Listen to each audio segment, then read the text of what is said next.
কিভাবে কিপটা জামাইরে বাহিরে নিয়ে রেস্টুরেন্টে খাবার খেয়ে আসলাম তা নিয়ে আজকের ব্লগটা। আশা করি সবাই সম্পূর্ণ ভিডিওটা দেখবেন, সবার ভালো লাগবে। হাই এভরিওয়ান, আসসালামু আলাইকুম। সবাই কেমন আছেন? আশা করি সবাই অনেক ভালো আছেন। কিপটা জামাইরে বাহিরে নিয়ে যাওয়ার কথা বলি, সে অসুস্থ হয়ে যায়, সে হাঁটতেই পারে না, চলতেই পারে না, এরকম অভিনয় করে। আমি বলছি যে আমাকে কাচ্চি খাওয়াতে হবে, মানে হবেই। আর আমি জামাইকে বলতেছি যে আমাকে কাচ্চি বাড়ি নিয়ে যাও। জামাই বলতেছে যে কোনো জায়গায় যাওয়া লাগবে না, আমি তোমাকে বাসায় কাচ্চি এনে খাওয়াইতেছি।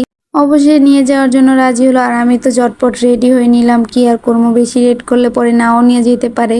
আর এই রেস্টুরেন্টটা আমাদের বাসা থেকে তেমন দূরও না, আমাদের বাসা থেকে যেতে আধা ঘন্টা লাগে। তাই ধারে কাছে দেখে এই রেস্টুরেন্টে গেলাম। আর এই রেস্টুরেন্টের খাবারগুলো অনেক মজাদার, তাই ভাবলাম যে এই রেস্টুরেন্টেই যাওয়া যাক। আর এই রেস্টুরেন্টে আমি আজকে ফার্স্ট, আর আশেপাশে রেস্টুরেন্টে খাওয়াইছি, কিন্তু এই রেস্টুরেন্ট আমার একবারই খাওয়াই না। তাই ভাবলাম যে আজকে এই রেস্টুরেন্টেই খাওয়া হোক। আর রেস্টুরেন্টে ঢুকেই আমার মনটা ভালো হয়ে গেছে। এখানে সাজানো গোছানো দেখে অনেক ভালো লাগতেছিল। আফসোসের কথা, এখানে ঢুকিয়ে দেখি একবারে সিট খালি নেই। আমরা এখানে বসে বসে ভিডিওর ক্লিপ নিতেছিলাম জামাই বউ।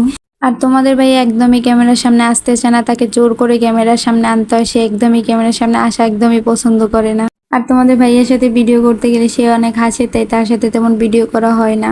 অবশেষে অনেকক্ষণ অপেক্ষা করার পর একটা টেবিল পেলাম। তারপর আমি মেনু কার্ড দেখতেছিলাম কি খাওয়া যায়। আর কাচ্চি বাড়িতে আসছি, তাই আমি ভাবলাম যে কাচ্চিই খাই। আর তোমাদের ভাইয়া বলে কাচ্চি খাবে না, তাই তাকে বললাম যে মেনু কার্ড নিয়ে তুমি কি খাবা সেটা অর্ডার দাও।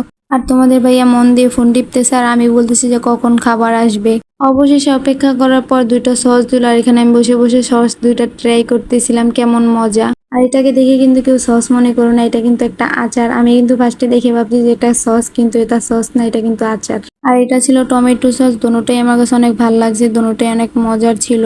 আর এই আচারটা আমার কাছে অনেক ভালোই লাগতেছিল, তাই বসে বসে আমি এই আচারটা খাইতেছি আর খাবারের জন্য অপেক্ষা করতেছিলাম। আর আমি বসে বসে আচার খাচ্ছি, আর তোমাদের ভাইয়া মন দিল লাগিয়ে কাকে জানি মেসেজ করতেছিল। জামাই নিয়ে এসে একটু বাইরে, সে আমার সাথে একটু গল্প করবো তা না, সে রিল্যাক্সে ফোন টিপতেছে। কেমনটা লাগে বলেন তো? তাই আমি আর কি করবো, তাই মনের দুঃখে সালাদ খাইতেছিলাম। আর সালাদ জিনিসটা কিন্তু আমার কাছে অনেক ভালোই লাগে। সালাদ দিলে আমি আগে ভাগেই সালাদ খাওয়া শুরু করে দিই।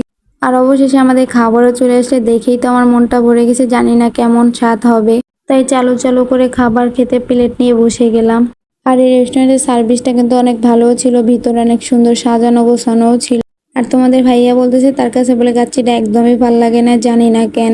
আর আমার কাছেও কাচ্চিটা তেমন ভালো লাগে না, আমি তো খেতেই পারতেছিলাম না। তোমাদের ভাইয়া বলতেছে তোমার কি হয়েছে, কাচ্চি খাও না কে? আমি তো বলতে পারতেছি না যে আমি কাচ্চি খাবো না। আর আমি যদি তাকে বলি যে আমি কাচ্চি খাবো না, তাহলে তো খবরই আছে। আর অবশেষে আমাদের খাওয়া দাওয়া শেষ, আর এখানে তোমাদের ভাইয়া বিল পে করতেছিল। আমার কাছে একদম কাচ্চিটা ভালোই লাগে না, কিন্তু বার্গারটা আমার কাছে অনেক ভালো লাগছিল। আর অবশেষে আমাদের খাওয়া দাওয়া শেষ, বিল পে করা শেষ, কিন্তু আমার তো যেতেই মন চাইতেছিল না, এখানে থেকে যেতে মন চাইতেছিল। আর এই রেস্টুরেন্টটা হলো কোনাবাড়িতে, কাচ্চি বাড়ি। সবাই যাবেন, আমার কাছে তো অনেক ভালো লাগলো, ইনশাল্লাহ আপনাদের কাছেও ভালো লাগবে। আর রেস্টুরেন্টের নিচেই দেখতেছি ফল বিক্রি করতেছে, তাই তোমাদের ভাইয়া বলছে যে বাসার জন্য কিছু ফল নিয়ে নেই। তাই তোমাদের ভাইয়া এখানে বাসার জন্য কিছু ফল কিনতেছিল। আর বার্গারটা আমার কাছে অনেক ভালোই লাগছিল, তাই বাসার জন্য একটা পার্সেল করে বার্গার নিয়ে আসলাম। আর আজকের ভিডিওটা এই পর্যন্ত। আশা করি সবাই ভালো থাকবেন, সুস্থ থাকবেন। আসসালামু আলাইকুম।